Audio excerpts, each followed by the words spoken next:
semua, salam sejahtera Malaysia.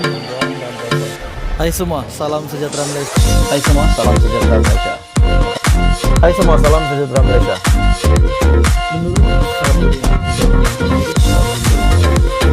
Hai semua, salam sejahtera Malaysia. Tuan-tuan dan puan semua. Salam sejahtera Malaysia, tuan-tuan dan puan semua. Adakah Anda setuju dengan kenyataan bahwa pilihan raya umum ke-15 paling korup? Akhirnya Timbalan Perdana Menteri bersuara. Timbalan Perdana Menteri buka mulut.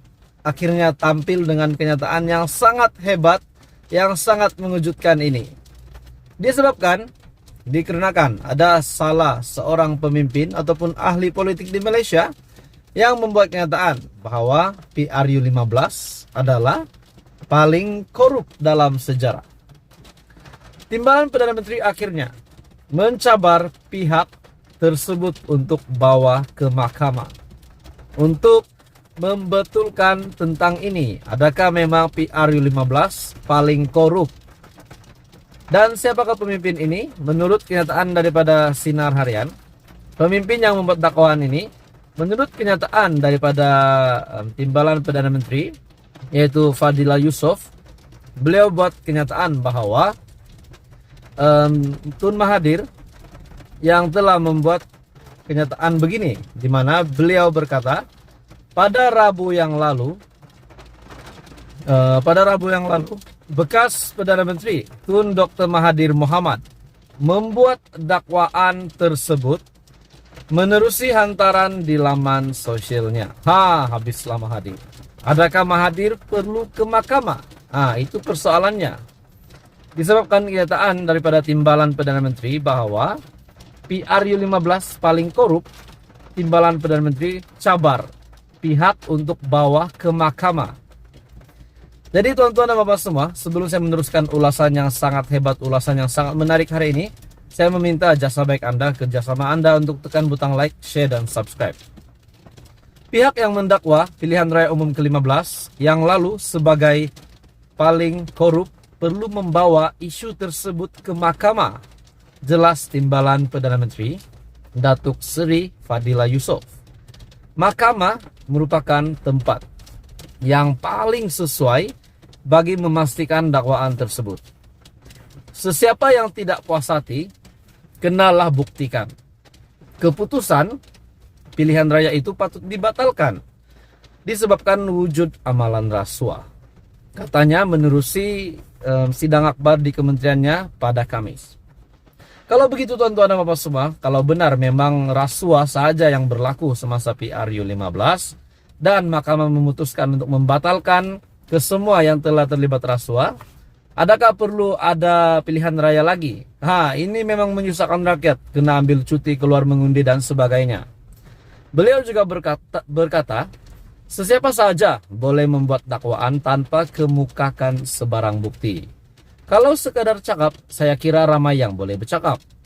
Fadila yang juga naib presiden kanan Parti Pesaka Bumi Putra Bersatu Sarawak ataupun PBB berkata, terdapat agensi kerajaan yang dipertanggungjawabkan untuk menguruskan perkara itu.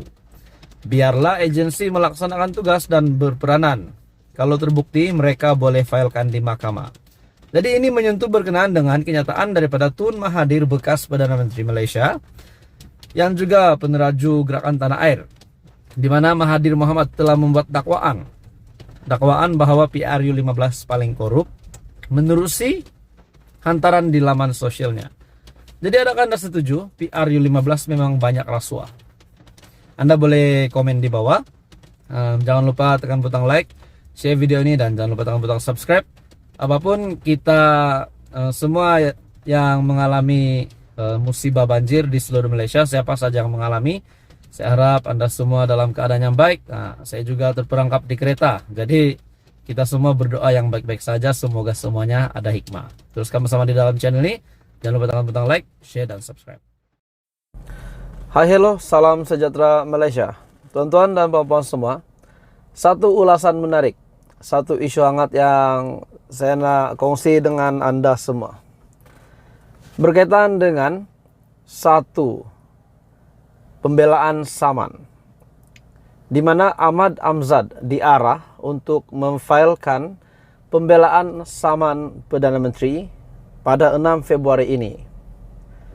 Ahli Parlimen Kuala Terengganu, Datuk Ahmad Amzad Hashim, perlu memfailkan pernyataan pembelaan dalam saman fitnah yang telah difailkan Perdana Menteri Datuk Seri Anwar Ibrahim di Mahkamah Tinggi Kuala Terengganu pada 6 Februari ini.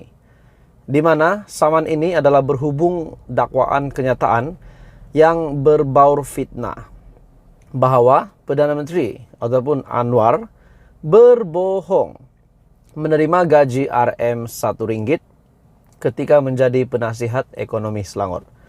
Oke, saudara-saudara semua, berkaitan dengan isu ini, seperti yang saya sudah tahu, yang saya sudah kaji, di mana pihak ekonomi Selangor pun sudah membuat kenyataan bahwa Datuk Seri Anwar Ibrahim tidak menipu, tidak menerima jumlah duit yang telah didakwa oleh Muhyiddin juga sebelum ini. Jadi pada akhirnya pihak ekonomi Selangor pun telah membuat kenyataan ini. Namun saman ini yang berhubung dakwaan kenyataan berbaur fitnah bahwa Anwar berbohong tetap dibidas, tetap dibahas oleh pemimpin lawan, di mana ahli Parlimen Kuala Terengganu Datuk Ahmad Amzad Hashim akhirnya perlu memfailkan pernyataan pembelaan dalam saman fitnah yang difailkan Perdana Menteri Datuk Seri Anwar Ibrahim. Peguam Datuk SN Nair yang mewakili Anwar selaku plaintiff berkata, Mahkamah menetapkan tarikh itu semasa pengurusan kes secara dalam talian di hadapan timbalan pendaftar Nordiana Abdul Aziz. Mahkamah juga menetapkan pengurusan kes seterusnya pada 6 Februari secara dalam talian di hadapan timbalan pendaftar sama untuk mengemaskini kes saman itu. Anwar turut diwakili peguam Jaden Pun Wai Ken dan juga Wong Guo Jin, manakala Saifuddin Othman mewakili Ahmad Amzad sebagai defendant.